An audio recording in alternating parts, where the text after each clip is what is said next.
Let's be honest. The core principles of leadership are evolving by necessity. So, in this disrupted landscape, how can leaders best support their teams while successfully demonstrating their company's values? In this episode, I speak to Gordon Tredgold, CEO of Leadership Principles and one of the world's top leadership experts, about how our significantly disrupted world has impacted leadership and why it's important that we simplify complex processes so that people can be successful. The power of simplicity is that it gets people started. And, one of the things I always say is people are not afraid of hard work, they're afraid of failure. When we complicate things and they can't see how they'll be successful, then people will procrastinate about starting. They will look for other things that they could do instead where they can be successful. So, ready for an honest conversation about leadership in a disrupted world? Let's discuss. I'm Rebecca Scott, and this is Humans Now and Then.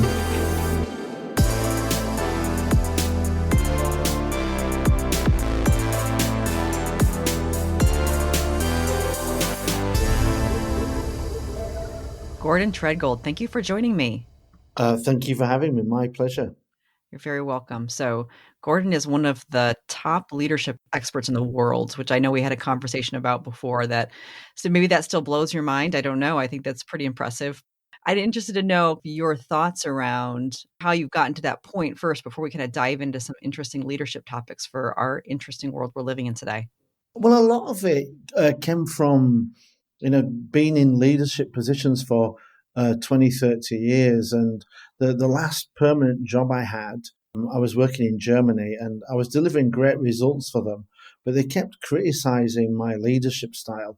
They wanted me to be more of a command and control leader the way they were, but they'd brought me in to deliver projects that they couldn't deliver themselves. And for me, it was because of the style of leadership they wanted.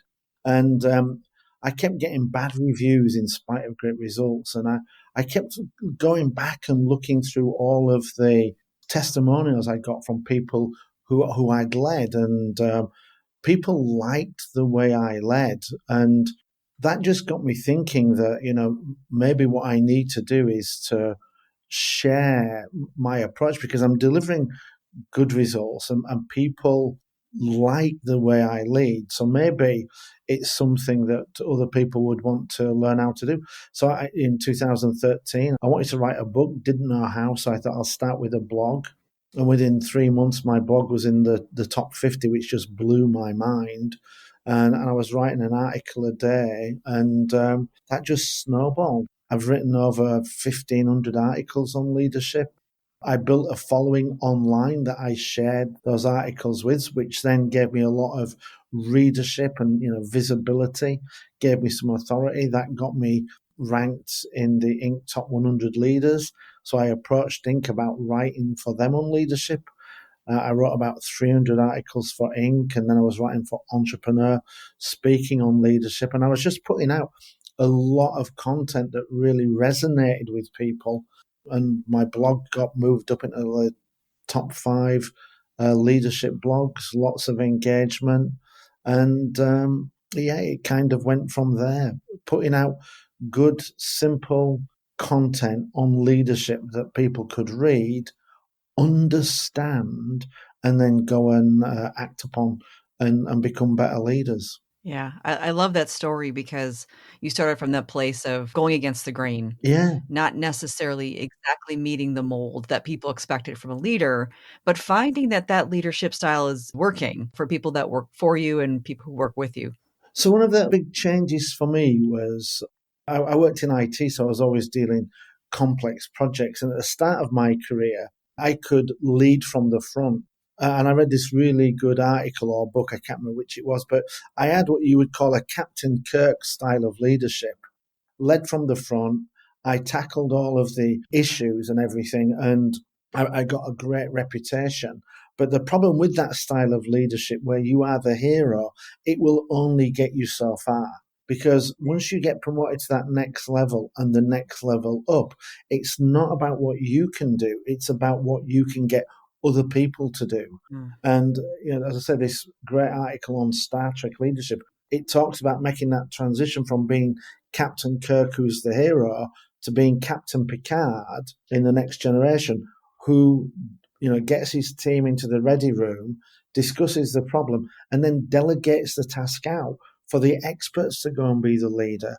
And it was when I made that transition from not needing to be the hero, but actually creating more heroes, that allowed me to really rocket up the hierarchy, because now I was able to have a much bigger span of control and then impact within that span of control. But it's a difficult thing to give up that desire to be a hero. That's where all your alpha male and females are, wanting to be the hero, but you've got to drop it. And it does require a little bit of humility, but you've got to go into the hero making business rather than the hero being business. Yeah, I think there's a lot of benefit from leaders who help others rise up into positions of leadership without having to be the superhero, but instead build superheroes around them. And I'm sure when people say that, they're probably thinking, oh, that sounds good. And we talk about servant leadership, and leadership needs to be about service, not self-service. But actually, me making more heroes is still self-serving, because it allows me to move up. So it's actually win-win. If I have to stay at a particular level to successfully do the job, then I can't move up. So actually creating more and more leaders is what allows me to rise up that organization. But as I say, too many people can't give up being that hero, or are unwilling to create other heroes because I don't know whether they fear the competition or what it is, but it's that letting go and being more influential that allows you to rise up and actually have much bigger, much broader impact. Yeah, it's definitely breaking that expectation of what a leader is, and defining a leader as someone who's omnipotent and all powerful, Yeah. and that's not the reality of what's working, especially in today's world. Things are moving so quickly. It just doesn't work anymore. You see, I disagree with you a little bit, and I'm not trying to be contentious here. When you say it doesn't work anymore, it never Fair. worked. That's It never worked. yeah. And I think the problem now is that it works even less now when we're in this distributed world with virtual teams. You've got to be much more of a leader and less of a manager. And yeah, I don't think command and control ever worked, but it's even less successful now than it's ever been. Yeah, very fair point. And much better said than I did as well. But I think that's really interesting when you think about it from a culture perspective, because obviously you think a lot about corporate cultures around the leadership. What kind of culture can a leader build around them in order for that organization to meet its goals? And you've got a really simple 3-step approach around culture. How do we make it simple? How do you make it so leaders can create this culture around them that can allow them to meet their goals? Before we talk about that, I'll just mention something else, and I'll share this with you, and people can download it or approach me, and I'll email it to them. I actually create a thing called strategic alignment. In order for an organization to be massively successful, you've got to have the right culture in place, which is working on the right mission with an aligned vision and then goals to deliver that vision. And I created the pyramid of that. And a lot of times you'll see companies where they want to be innovative, but they set goals and vision of being innovative, but their culture is a mismatch. So you've got to make sure all of those things are aligned.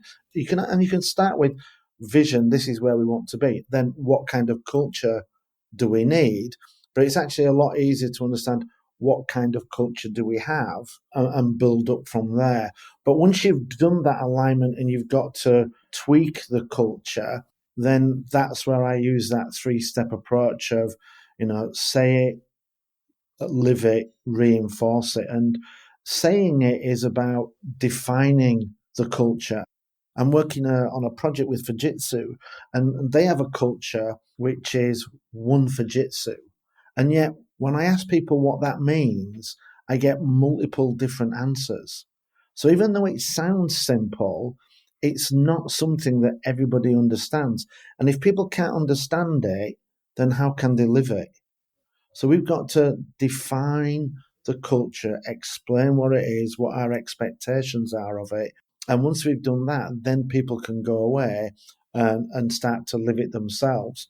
But we also need to live it to be role models for it. And when I worked in that German company, we actually created a culture that was right for our environment. We had a culture of we care. We care about our employees. Mhm. We care about our customers. We care about our performance. And because we articulated it that way, people understood what it meant and what were the behaviors that we were expecting of them. So we take care of each other. If people are struggling, we go and help them. Our customers, we care about their deadlines, making sure the quality is right. And we also care about our results and performance. I see a lot of companies create cultures with like 7 or 8 values in. But when you do that, it becomes too big and it's difficult to understand what it means. So we've got to keep it simple so people can understand it, then live it, and then reinforce it. When you see people exhibiting the culture, then you need to call it out and praise them. And then one other thing I would say on that is that, we talk a lot about praise in public, criticize in private. But when it comes to culture, if people are not living the culture, then we actually need to call that out in public. If we've got a culture of diversity and inclusion and somebody's being sexist or racist, we have to call that out in public, because if we don't and we criticize it in private, people don't see that and they'll think that our silence publicly is actually condoning and accepting that deviation from the culture. So we've got to praise people who live the culture, and we have to call out people who are not living the culture. But do it in a polite and courteous way. Just say, hey, that's not the way we do things around here. We have diversity and inclusion, so stop interrupting, let somebody speak up, or whatever the infraction might be. But I can see how if you articulate the culture in very simple terms like "we care," those types of public acknowledgments of these situations, I mean, the intention is then well known. It's not about punishment, it's not about public criticism or shame. It's about, this is what we're willing to tolerate because we care. We care about our employees. We want to demonstrate that through our actions. Well, it's interesting what's going on in America now with the politics, and I'm not going to be pro or anti or anything like that. I think politics is a minefield. It's interesting watching that to see which way do they go, because it will have an impact on the definition of what's acceptable in that culture, and it's exactly the same in businesses and in families and team sports. All of that, what we accept and don't call out, we effectively condone and encourage. Such an excellent point. I think the fact that we all try to tiptoe around that issue almost makes the problem worse, right? Yeah, But people are afraid to talk about that stuff, or people are afraid to bring it up or condone it or to publicly denounce things that are, clearly unacceptable to many people. But, that fear really comes from the fact that there's a group of folks that will step up and publicly hold people accountable for things that don't follow their belief system. And it really comes down to beliefs rather than truths, right? So yeah. I think it's interesting to think about how something like that could build in an organization where you have one set of beliefs that are challenged, whether right or wrong, and how things kind of play out in that environment that might silence people based on the fear of retribution or speaking up or speaking against the status quo or whatever it might be. Yeah, one of my biggest shames and regrets is I worked for a company and we had a big program of diversity, and absolutely everybody in the company embraced diversity. And it was just bizarre how they did it. One year it was about diversity of race and they promoted that. And then the second year it was the diversity of women. And when we talked about, we need to do a little bit more on the rest. And it was like, oh, well, that was last year. We're doing women this year. And I thought, clearly you don't get inclusion. It's not about getting a turn at it. But in the year when it was women, there was one of my peers was up for promotion and didn't get it. And she was at a point where it was either up or out. And she ended up deciding to leave. And at her leaving do, my boss said to her, it's sad that you've made the choice to leave, but to be honest, this is going to give you a chance to stay home and look after your children. Mm. And I never said anything. And there was about 20 people in the room, and I regret not saying, excuse me, that's irrelevant. That's nothing to do with it. That's her choice. We can't be promoting diversity and yet be thankful that a woman's leaving because now she can go home and look after her children the way we think she should be doing. We have to call these things out. And my boss was a bully at that time, but I will regret not speaking out until I go to the grave. We just have to do it sometimes. Yeah. And I think that's kind of the same thing that we start to see not even just in politics here in the US, but in organizations. Yeah. Many people seeing the same kind of trends they disagree with, but being afraid to speak up in those organizations to affect change. Once you find a tipping point where you get enough people, either enough people willing to speak up or the right leader willing to address these issues head on and say something in the room and say, this is something we won't accept, period. Yeah, absolutely. And I think sometimes we don't know how to broach it. And I've thought about this. So you can do it in a kind of a polite way, but we have to call it out. It doesn't mean criticizing the person. You're just calling it out and saying, hey, I don't think that's relevant to this discussion. It's hard to do at the time, And I think sometimes, these unconscious biases, we don't even see them. It's not until afterwards we play it back and we think, hang on a second, that was wrong. Yeah. We hope that we can be self-aware enough to learn from those experiences too. But I think that's another sign of a very good leader who's willing to admit to mistakes and move forward and, do better, I think, and also influence positive change in their organization.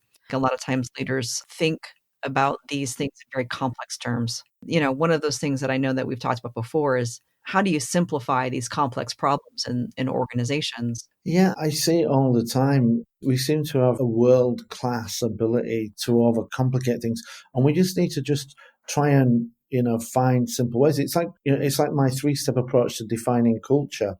I shared that with somebody, and he said, "Oh, are you sure that would work? There's this other methodology, which is 9 steps." And I thought, how far are you going to get down 9 steps before you stop doing it? How are you going to communicate and get more people, involved in that? And a lot of the time, the power of simplicity is that it gets people started.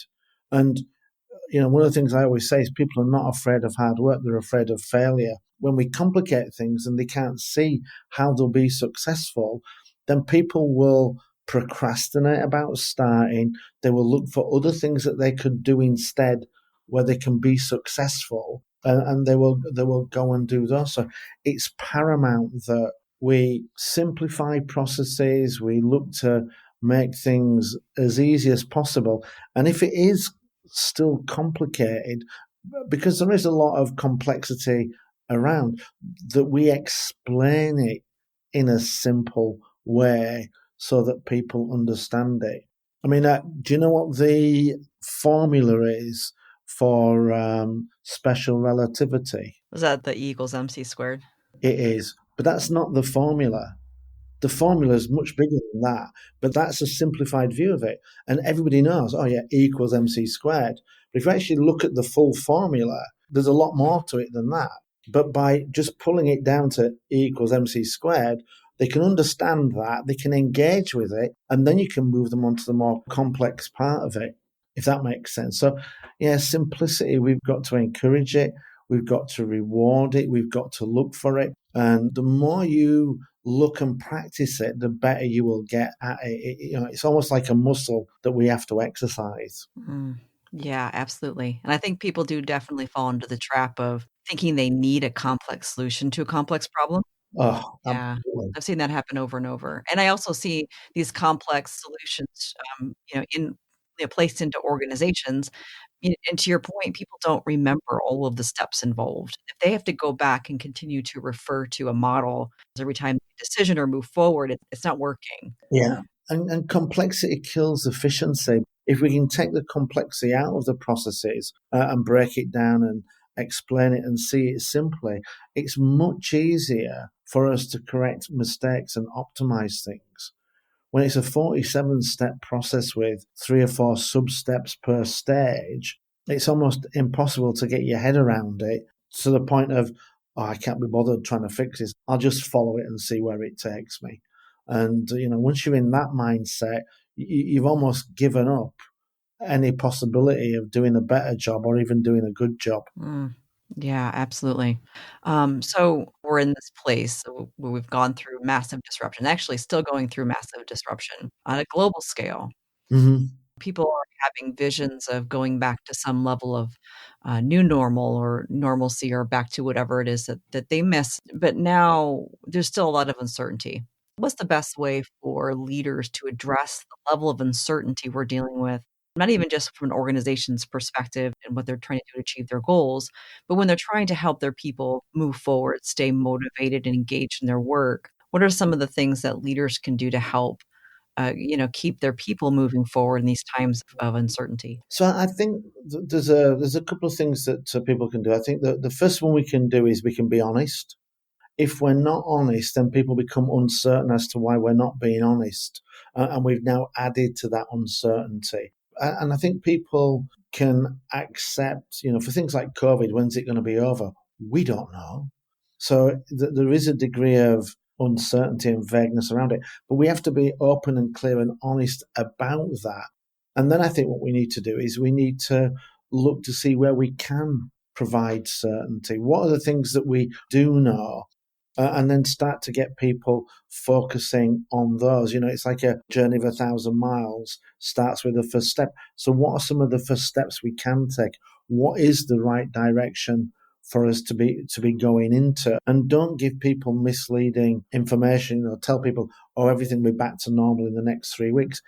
It won't, and people can see that, and now you've just made them a little bit more uncertain. So try and find something where you can give them something that they can do. There's a great book that I read called Emotional Equations, and one of them was talking about stress and anxiety. And stress and anxiety is a product of uncertainty and powerlessness.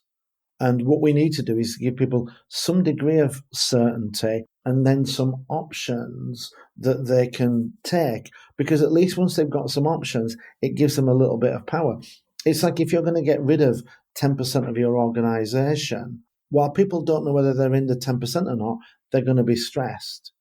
And if they are in the 10% you're going to let go, what you can do is you can say, okay, I'm sorry, but you're going to be the ones that's going to be let go. But these are your options. You can take this package, you can do this training, you can look for a decision in another department. And when you give people options, it allows them to now step forward and take some actions. So we've got to look at what is the area of certainty and what options can we give people. So it's like now you can work from home, you can come to the office if you want, if it's safe, or give them things that they can look to work on and put the ball back into their court so that they can take some steps in a direction that's going to move us forward.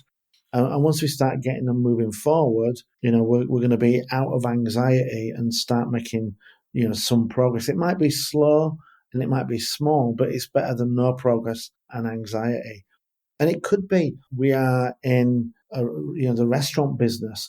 So we're going to have to move to a new model. What would that new model be? Let's start coming up with some ideas. Let's come up with suggestions. Let's come up with alternate business models. I have a friend and she's a restaurateur. What she's now doing is she's providing food to hospitals. They used to have in hospital kitchens.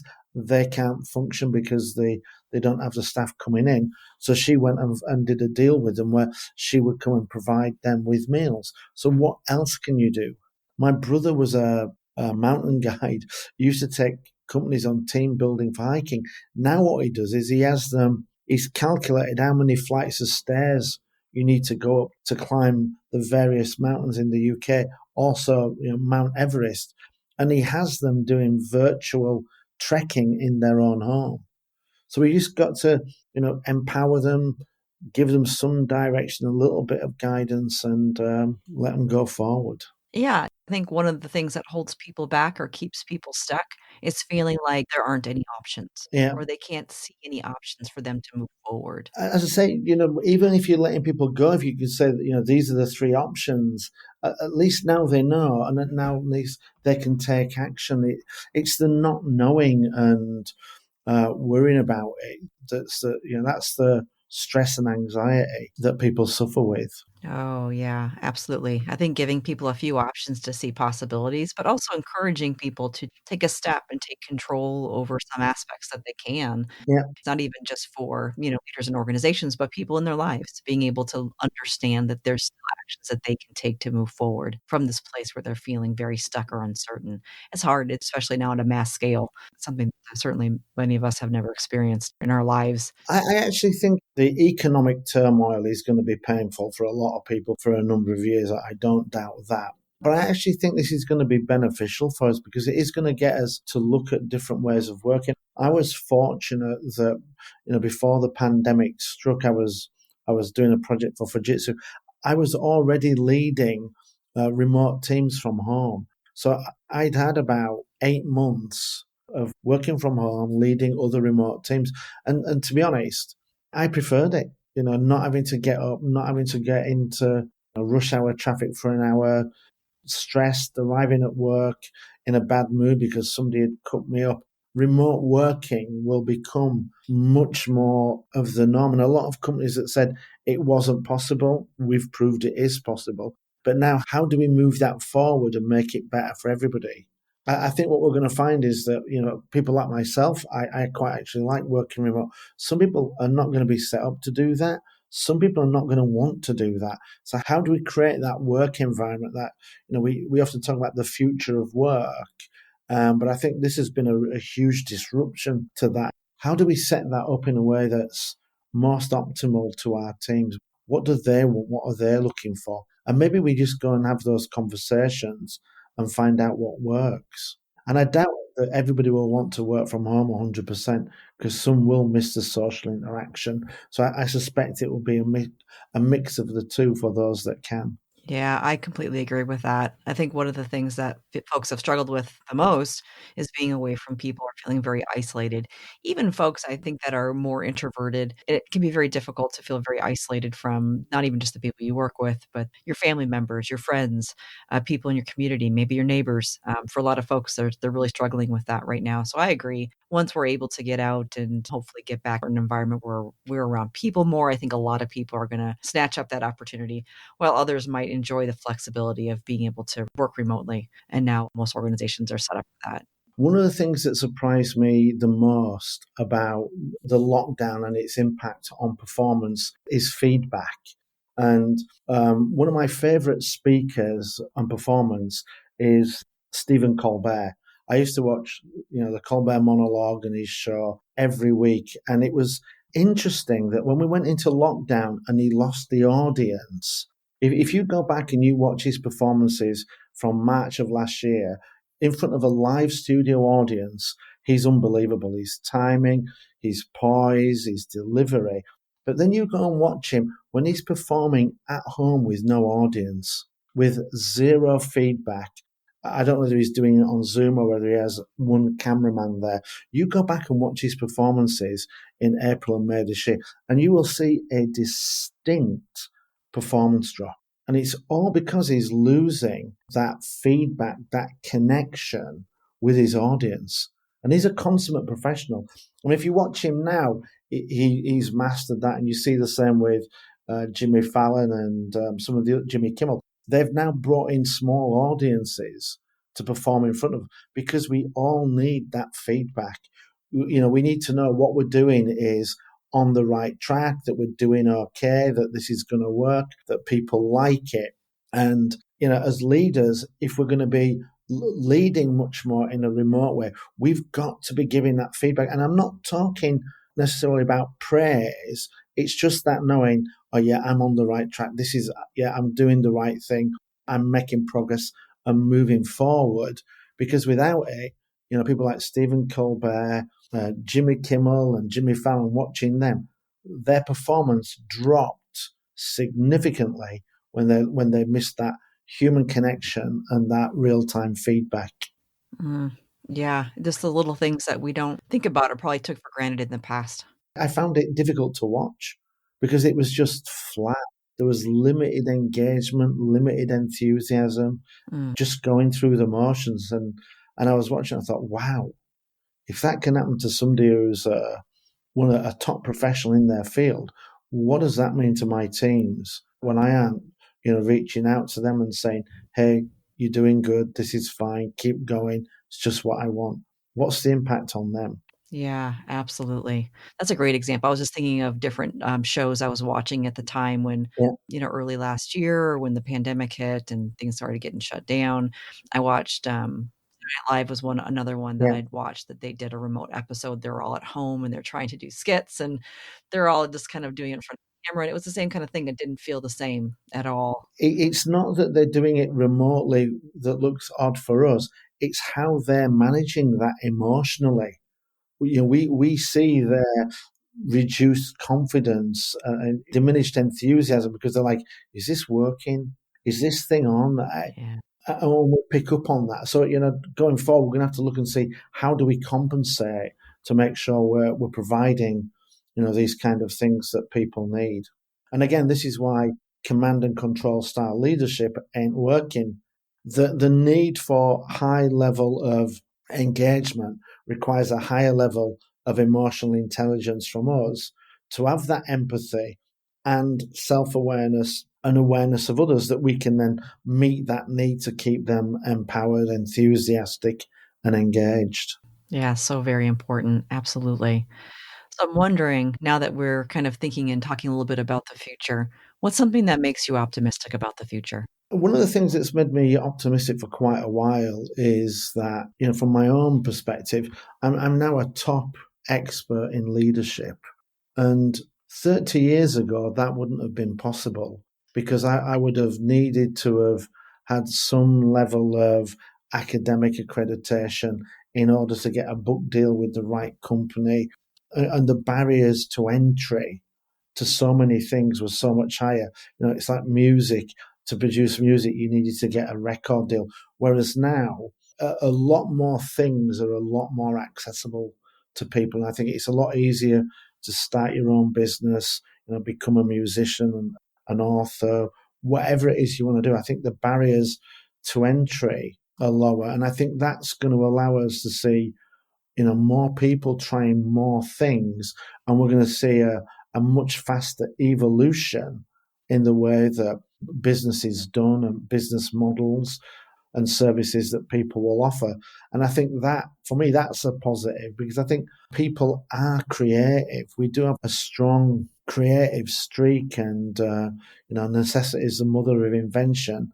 And I think that this COVID crisis is probably going to spark that, so that lower barriers to entry, our creative capability, and then something that's going to push us. So I think we're going to see a lot of big changes, big developments that are going to be beneficial for people. Yeah, I sure hope so. I mean, I think that's one of the things that often comes out of times of significant disruption is that we learn something Yeah. that are motivated to do something to make a change. And I think a lot of these changes that we're talking about, even those changes you just talked through, have long necessary. I don't know how many meetings where we've been talking about people would like to work from home one day a week or 2 days a week, and you get into the meeting with HR, it's like, oh, it's not possible. We don't trust people.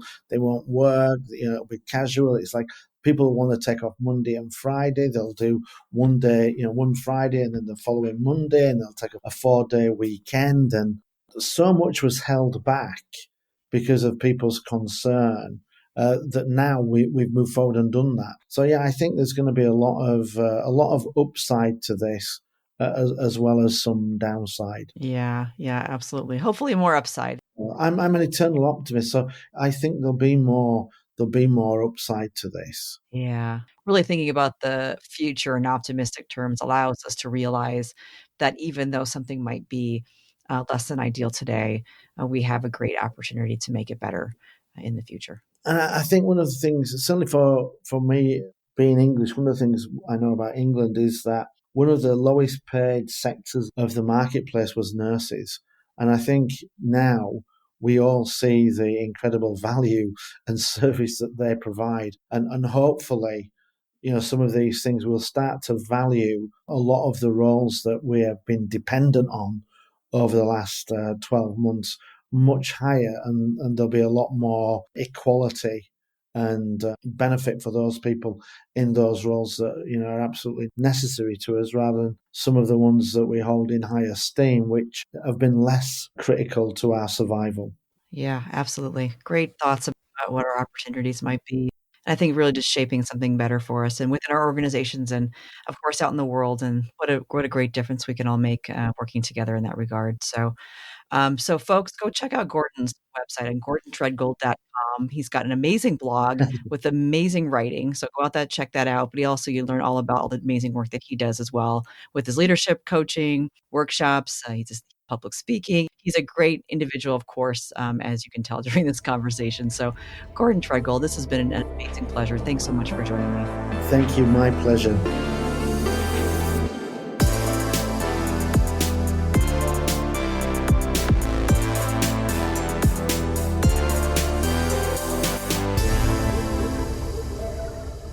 As we shared, Gordon has been listed as one of the world's top leadership experts. I believe he's gotten there not only because of his amazing blog posts or experience in leadership, but also because he's demonstrated 3 key aspects of success: authenticity, empathy, and initiative. Gordon shared some great insights on leadership, its evolution over time, and even his own evolution over time. He reflects on his experience while taking the time to recognize what's changed around him. For instance, moving to a remote workforce introduces relatively new challenges in leadership, such as combating the loneliness caused by isolation, as well as the value of authentic, real-time feedback in a virtual workplace. Make no mistake, we will continue to learn, and leadership will continue to evolve. As that happens, consider not only Gordon's valuable insights, but also how you, as a leader, can model the behaviors that have led to his success. Listen, learn, be yourself, and when you have great ideas to share, take the initiative to do that. That is what great leaders do. And really, all you need to do is see yourself as that great leader, then take the next steps to get there. And while you're at it, go on. Go help shape the future. To check out Gordon's amazing work, go to GordonTredgold.com. That's GordonTredgold.com. I'm Rebecca Scott, and this is Humans Now and Then. Hosted and produced by Rebecca Scott. Episode notes can be found at humansnowandthen.com. Thank you for listening.